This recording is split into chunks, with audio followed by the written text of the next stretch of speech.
কে কে পছন্দ করেন, কেউ দেখে ভাববেন না যে ভর্তা করব। শুটকি কিন্তু আজকে ভর্তা করব না। তো সব কিছু জোগাড় যন্ত্র করে নিয়েছি। তো এখানে কাঁচামরিচ আর রসুনটা আগে একটু ছেঁচে নিব আমি। তো ভিডিও শেষ পর্যন্ত দেখেন। এই যে কাঁচামরিচ আর রসুনটা ভালোভাবে ছেঁচে নিয়ে তারপরে একটু শুটকি দিয়ে ছেঁচে নিলাম।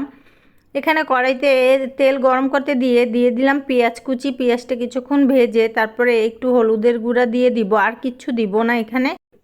তারপরে সেই শুটকি দিয়ে একটু পানি দিয়ে কষিয়ে কষিয়ে নিব।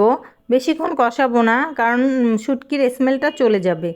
তো একটু নেড়েচেড়েই আমি দিয়ে দিলাম এখানে লবণটা দিয়ে আমি লতিটা দিয়ে দিলাম। শীতকালে এইভাবে লতি খেতে কিন্তু খুবই মজার, কারণ শুটকিটা খেতে খুব বেশি ভালো লাগে। তো আমার কাছে ভালো লাগে, আপনাদের কার কেমন লাগে অবশ্যই কমেন্টস করে জানাবেন।